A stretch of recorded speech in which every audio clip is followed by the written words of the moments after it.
Hey everyone, welcome back to the bullion stock. Shubham this side से भी registered research analyst. अब बात कर लेंगे हमारे जो इंपॉर्टेंट स्टॉक्स वॉच लिस्ट में आए हैं उनकी, और साथ में देख लेते हैं इंडेक्स अभी क्या बोल रहा है। बिना किसी तरीके शुरू करेंगे, लेकिन ध्यान रखिए कोई बाय सेल रिकमेंडेशन नहीं है। पर इन जो स्टॉक्स का मैं डिस्कशन आज करने वाला हूं, तीनों में एफआईआईज ने अपनी होल्डिंग बढ़ाई है। ये सबसे इंपॉर्टेंट चीज है, और तीनों ही उस जगह पे आए हैं जहां पर ब्रेकआउट हो सकता है। तो ध्यान से इसको देखना है। सबसे पहले हम स्मॉल कैप का चार्ट देख लेते हैं। देखो लगातार तेजी बनी है, थोड़ा पोज आ रहा है, लेकिन इस पोज का मतलब ये नहीं है कि कोई हम स्टॉक स्पेसिफिक एक्शन करना बंद कर देंगे। जैसे एग्जांपल में समझो, आप लगातार 3 हफ्ते 4 हफ्ते से तेजी में थे, 3 हफ्ते की लगातार तेजी रही है, उसके बाद आपको एक रेजिस्टेंस के पास पोज मिल सकता है। अब वो करेक्टिव वेव भी आ सकती है, बट दैट डजंट मीन कि आपको स्टॉक्स में मौके नहीं मिलेंगे और आप काम करने से डर जाओ। इसलिए मैं इंडेक्स के ऊपर ज्यादा डिस्कशन नहीं करके हमारे डायरेक्ट टॉपिक पे चलता हूं। सबसे पहले जिस कंपनी को हम देख रहे हैं आज, that is Bharat wire ropes limited. मैं वीडियो को छोटा करना चाहूंगा, इसलिए इसको जल्दी देख लेते हैं ताकि हमारा समय बचे और हम काम भी इजी तरीके से समझ पाए। सबसे बेस्ट सेटअप क्या होता है किसी भी स्विंग ट्रेडर के लिए काम करने चाहे तो, या कोई इन्वेस्टर जो कि एक बढ़िया सेटअप देख रहा है, उसको चाहिए एक कंपनी जिसने अच्छी ग्रोथ दिखाई हो पास्ट में, वो कंपनी एक बुरे समय में आई हो और फिर वहां पे वो एक बेस बिल्डिंग बहुत अच्छी खासी कर चुके, यानी कंसोलिडेशन का पैटर्न बना दिया हो। तो यहां अगर मैं देखूं तो इसका कंसोलिडेशन का पैटर्न बना है इस पॉइंट पे अक्टूबर 24 से यहां अप्रैल 26 तक। तो दैट मींस 18 मंथ्स का कंसोलिडेशन यहां हो चुका है। सो 18 मंथ्स के कंसोलिडेशन के बाद आपको चांस मिल रहा है इस स्टॉक को रिव्यू करने का इस पॉइंट पे। एंड सीरियसली रिव्यू कब करना है? जब ये इसका ब्रेकआउट हो जाए। तो ब्रेकआउट होने के बाद देखिए, अपने अकॉर्डिंग प्लान करिए। लेकिन ये मेरी वॉच लिस्ट में क्यों आया है ये तो आपने देख लिया, बट फंडामेंटल्स देखना भी उतना ही जरूरी है। तो आइए एक बार वो रिव्यू जरूर कर लेते हैं, फिर कंप्लीट डिस्कशन यहाँ करेंगे। तो भारत वायर रोप करती क्या है? वायर और रोप का नाम अगर आपके सामने आ गया है तो आपको समझ आ गया होगा, manufacturing steel wires, wire rope and stands and slings के बिजनेस को ये काम करती है।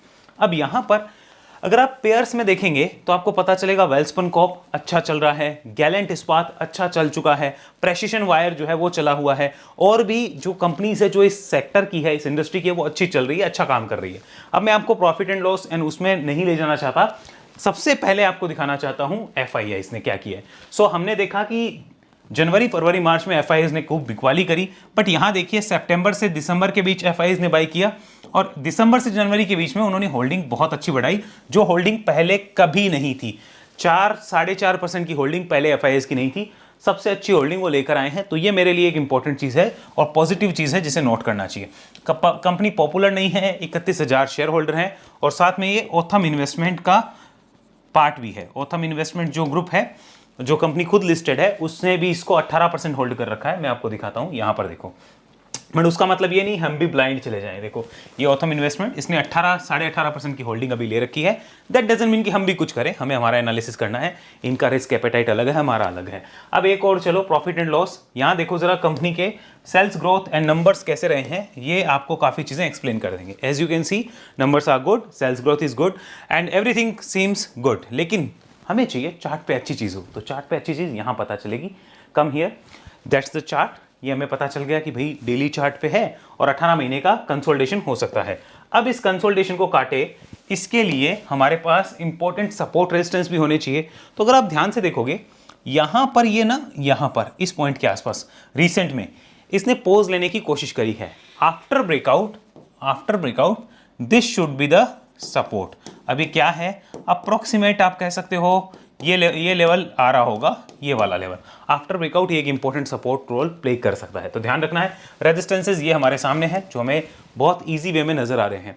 एक बार मंथली और वीकली चार्ट देखेंगे, चीजें और क्लियर होगी। This is the monthly chart, weekly chart sorry, this is the weekly chart. And if you see the low of this week is here, this is the low of the week. Okay, तो यही important हो जाएगा कब, जब भी आने वाले हफ्ते, 2 हफ्ते, 3 हफ्ते बाद इसका यहां पर ये स्टॉक इस रेजिस्टेंस को ब्रेक करता है, तब इंपॉर्टेंट होगा।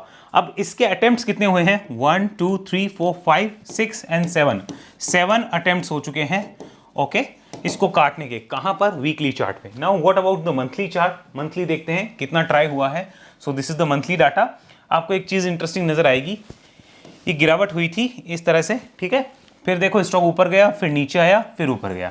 अभी जो गिरावट आई उसमें इसने पिछला लो नहीं तोड़ा। दैट मींस स्टॉक ने स्ट्रेंथ तो अपनी यहीं पे शो कर दी है। अब उसके लिए कंफर्मेशन चाहिए कि ट्रेंड होगा कि नहीं होगा, तो उस ट्रेंड के लिए आपको इसको काटना होगा। अब ये अप्रैल में कटता है या मई के फर्स्ट वीक में कटता है या मई के सेकंड वीक थर्ड वीक में, वो मुझे भी नहीं पता है, but we should keep on radar. Okay, हम अपने वॉच लिस्ट में इसको ले सकते हैं, रिव्यू कर सकते हैं। Again reminding, no buy sell recommendation, but इसका आप ध्यान रखना चाहिए, रख सकते हैं। 1 2 3 4, ये फोर्थ अटेम्प्ट है मंथली चार्ट पे इस रेजिस्टेंस को काटने का। And what about the daily chart? Daily chart को अगर देख लें तो अटेम्प्ट्स काफी हो गए होंगे, I think more than 7-8 attempt तो मिलने ही चाहिए। तो this is the first attempt, second, और यहां पर अगर मैं जूम करूं तो देखो 3 4 5 6 7 8 9 10 11, ये लगभग 11 अटेम्प्ट हो गए हैं इसको काटने के। सीरियसली इसको रिव्यू कर लेना। सेकंड कंपनी पे चलते हैं, नोट करो। The second company here is steel authority of India limited. मैं इसको इतना सीरियसली नहीं ले रहा था पहले, लेकिन मुझे मजबूर होना पड़ा इसको सीरियसली लेने के लिए। मंथली चार्ट पे आओ, ये देखो, ये इस रेजिस्टेंस जोन को काटने आ रहा है। Look at this, this is the resistance zone. ये रेजिस्टेंस जोन है ये वाला, ठीक है। This is the resistance zone जो लास्ट टाइम जनवरी 2011 में ट्रेड हुआ था, and now we are in April 2026। तो कितना समय हो गया? It has been 15 years. कितना समय हो गया? 15 साल हो गए। तो 15 साल बाद आए तो देखने में क्या दिक्कत है? हाँ, लार्ज कैप कंपनी है, थोड़ा स्लो चलती है, साइक्लिकल स्टॉक है, तो उसके अकॉर्डिंग प्लान करो। अगर आपको पसंद नहीं आता है कि नहीं यार मेरे को मेटल वेटल में काम नहीं करना है, छोड़ दो, लेकिन सीखने के लिए तो काम करो, सीखो तो सही, सीखने में कंजूसी नहीं करनी है, ठीक है। एंड यहां पर इंटरेस्टिंग जो पैटर्न है वो डेली चार्ट पे है। ये देखो कौन सा, यहां पे ना आप थोड़े से सीधे आए हो, अगर आपको दिख रहा हो थोड़ा सा आप सीधे आए हो, तो आप थोड़ी डिप देख के जब इस जोन को काटोगे ना, दैट्स द जोन, डिप देख के काटोगे तो मजा आएगा, तब तक कोई मजा नहीं आएगा, क्योंकि वरना रिस्क रिवॉर्ड जो है वो फेवरेबल नहीं रहेगा। और अगर रिस्क रिवॉर्ड ही फेवरेबल नहीं बैठता है तो फिर काम करने का जो कॉन्फिडेंस होता है वो कम हो जाता है। चलिए बिना किसी देरी के पहले फंडामेंटल्स पे बात करते हैं, फिर आगे चलेंगे। सो हियर इट इज, हम बात कर लेते हैं पहले स्टील अथॉरिटी ऑफ इंडिया, और हमने यहाँ पे क्लिक किया। अब हम इसके इन डेप्थ फंडामेंटल में नहीं जा रहे, लेकिन जो काम की चीज़ें वो हमें देखनी है। सबसे पहले क्वार्टरली रिजल्ट्स देख लेते हैं, व्हाट अबाउट दैट। तो क्वार्टर रिजल्ट्स में अगर देख लो तो एक चीज पता चल जाएगी कि कंपनी के प्रॉफिट्स में कोई ऐसा जबरदस्त उछाल नहीं देखने को मिल रहा है फिलहाल की डेट में। स्टिल शेयर ऊपर जा रहा है, क्यों जा रहा है वो हमें पता करना होगा। अगर हम प्रॉफिट एंड लॉस को ईयरली बेसिस पे देखें तो company is not posting the best ever revenue. यहाँ पे अगर हम बात करें तो कोई ऐसा नहीं कि बेस्ट एवर इनके नेट प्रॉफिट्स वगैरह आ रहे हैं, तो उस टाइप का काम नहीं हो रहा है। कंपनी फिर भी ऊपर आ रही है, लेकिन देखना पड़ेगा, मेटल मोमेंटम में है, आने वाले टाइम में इसको अच्छे काम मिल सकते हैं, ये सारे होप के ऊपर है।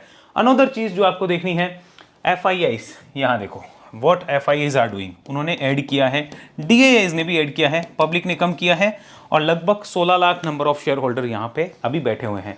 लेकिन चीज देखने वाली ये है कि FIIs DIIs दोनों ले रहे हैं। नंबर्स में अभी तक ग्रोथ रिफ्लेक्ट नहीं हुई है, मार्केट को उम्मीद है कि नंबर्स अच्छे आ सकते हैं, दैट्स वाई मार्केट इसको अभी वैल्यूएशन दे रहा है। अब आ जाओ यहाँ पर, हम वापस चलते हैं हमारे पैटर्न्स के ऊपर एंड सी दिस वन, इस पे बात करेंगे। ये हम लोग डेली चार्ट, तो अब वीकली चार्ट कन्वर्ट कर लेते हैं, इजी पैटर्न बन जाएगा। सी दिस वन, वीकली पे भी अगर आप देख लो एक चीज, तो आप एक रेजिस्टेंस जोन के पास हो। हमारी इतनी सी इच्छा है कि आप एक आध हफ्ता, देखो लगातार 4 हफ्ते से ऊपर हो, एक आध हफ्ता अगर आप रुक के जाओगे तो अच्छा होगा। क्या डायरेक्ट जाओगे तो खराब होगा? खराब नहीं होगा, थोड़ा सा कॉन्फिडेंस कम होगा और रिस्क रिवॉर्ड थोड़ा सा बेटर नहीं हो पाएगा। मतलब कोई भी बुल है अगर वो काम करता है तो उसका कॉन्फिडेंस कम होने की वजह से क्वांटिटी कम होगी। मानो वो अगर 1000 स्टॉक पे काम करता है तो वो कहेगा यार 500-600 का ही काम करते हैं, ज्यादा नहीं करेंगे, क्योंकि उसको लग रहा है कभी भी डिप आ सकता है। ओके, तो डिप के बाद जाए तो ज्यादा अच्छा होता, ज्यादा बेटर फॉर्मेशन बनती। अब इंपॉर्टेंट सपोर्ट क्या हो सकता है वो नोट करना जरूरी है। नाउ सी दिस वन, आपने देखा है कि लास्ट टाइम आप इस जोन से गिरे थे। Okay, so that zone should be your important support. समझ आया? यही जोन आपका इंपॉर्टेंट सपोर्ट हो जाएगा। समझ आ रहा है? बहुत सिंपल है। और ये हम अगर यहाँ पर रखना चाहें तो कर्सर रख दें तो अप्रॉक्सीमेट ये जोन जो बैठता है वो यहाँ बैठता है, ये वाला। Okay, that would be the important support. Okay, and this is the resistance zone, ठीक है। और हमारी इच्छा है कि यहाँ से थोड़ा सा डिप लेके जाओ। अब बात करते हैं थर्ड के ऊपर। थर्ड कंपनी कौन सी आज की लिस्ट में? The third one from the defence sector is GRSE। GRSE का चार्ट देखने से पहले डेली चार्ट पे ये देखो, ये तो आपको दिख रहा है मल्टीपल रेजिस्टेंस जोन 1 2 3 4 अटेम्प्ट हुए हैं, 3-4 वेव लग गई है, कटने की तैयारी है। हमने डिफेंस स्टॉक के वीडियो में भी बात करी थी कि कंपनीज जो सीधा आ रही है उनको रुकना पड़ेगा, उसके बाद ट्रेंड कंफर्म होगा। अदरवाइज बीच में ट्रेंड तो ऐसे भी बने हैं, तब भी फोमो लोगों में आया है, बट वो सस्टेनेबल नहीं है। और जहां सस्टेनेबल था डाटा पैटर्न, देखो क्या ज़बरदस्त काम हुआ डाटा पैटर्न में, या आप दूसरे डिफेंस कंपनीज देख लीजिए जहां पे हमने कुछ पैटर्न्स देखे हैं, वहां अच्छे काम हुए हैं। शिपिंग बिजनेस अगर आप देखेंगे तो हमने बात करी डिप आना चाहिए, डिप के बाद देखेंगे तो वहां भी वैसा कुछ होता हुआ नजर आ रहा है। अब ये आपको समझ आया। इसकी वॉच लिस्ट के साथ साथ फंडामेंटल्स रिव्यू करते हैं। देखो यहाँ पर GRSE, दैट्स द फंडामेंटल। सबसे इंपॉर्टेंट चीज़ जो मैं आपको बता रहा हूँ, डिफेंस तो मोमेंटम में है, वो तो है ही। ये देखो FIIs, यहाँ पर फिर से उन्होंने कुछ होल्डिंग इंक्रीज करी, TIs ने भी करी है, लेकिन FIIs फिर से आए हैं। तीनों कंपनीज में FIIs ने गिरावट के अंदर डिप को यूटिलाइज किया है, ऐसा ये सारा डाटा जो वो मैं बता रहा है। प्रॉफिट एंड लॉस कैसे हैं ईयरली, अगर आप देखोगे तो company best ever profit post कर रही है, बेस्ट एवर रेवेन्यू पोस्ट कर रही है, जस्टिफाइड है यहाँ पे। नाउ क्वार्टरली रिजल्ट्स अगर देखा जाए दिसंबर तक का तो 171 करोड़ का प्रॉफिट था। लास्ट ईयर के दिसंबर से वो काफी अच्छा था।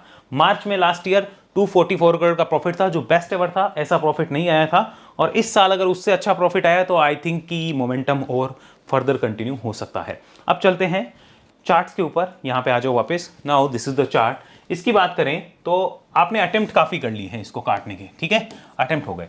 अब आप सीधी तेजी में आए हो, थोड़ा सा रुक जाओ, रुक के चले जाना। This support line should be a की लेवल। कब? आफ्टर ब्रेकआउट, इस ब्रेकआउट के बाद। Now what would be the breakout, important breakout zone.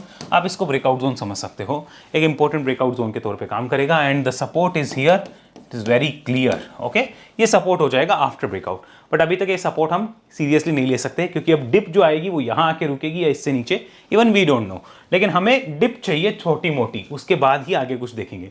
Weekly chart भी उसको जस्टिफाई करेंगे। आप 4 हफ्ते से ग्रीन कैंडल्स बना रहे हो, और अगर आप 5वें हफ्ते लगातार ग्रीन कैंडल बनाओगे, इसमें मैं उतना सीरियसली इसको नहीं देखूंगा। अगर ये बिना डिप के जाता है तो जाए, नो प्रॉब्लम। फोमो तो देखो सबको होता रहेगा, बट हमारा काम है सेटअप के अकॉर्डिंग चलना। सो अगर ये सीधा निकलता है, I am not going to take this serious. लेकिन ये डिप देने के बाद जाएगा तो हम इससे सीरियसली देखेंगे। मंथली चार्ट भी इसको जस्टिफाई कर देगा। आप देखो, आप इतने बड़े रेजिस्टेंस के पास आए हो, जो कि मंथली चार्ट पे आपको दिख रहा है। इन लेवल्स के ऊपर आपकी मंथली क्लोज भी नहीं हुई है, अगर आप देखना चाहो तो। सो इतने बड़े रेजिस्टेंस जोन को आप अप्रैल में काट दो, आई डोंट लाइक दैट। आप रुको और इसको 1 हफ्ता 2 हफ्ता पोज लेके मई के अंदर इसको काटोगे, तो वो एक और ट्रेंड को कंटिन्यू करने वाले पैटर्न्स होंगे, बुल्स का कॉन्फिडेंस बढ़ाने वाले पैटर्न्स होंगे। तो तीनों कंपनीज का डाटा सब आपको समझ आ गया होगा, हमने डिस्कशन कर लिया है। छोटे से वीडियो में कंप्लीट डिस्कशन की पूरी कोशिश करी है, ताकि आपको शॉर्ट में सारी चीज़ समझ आ जाए।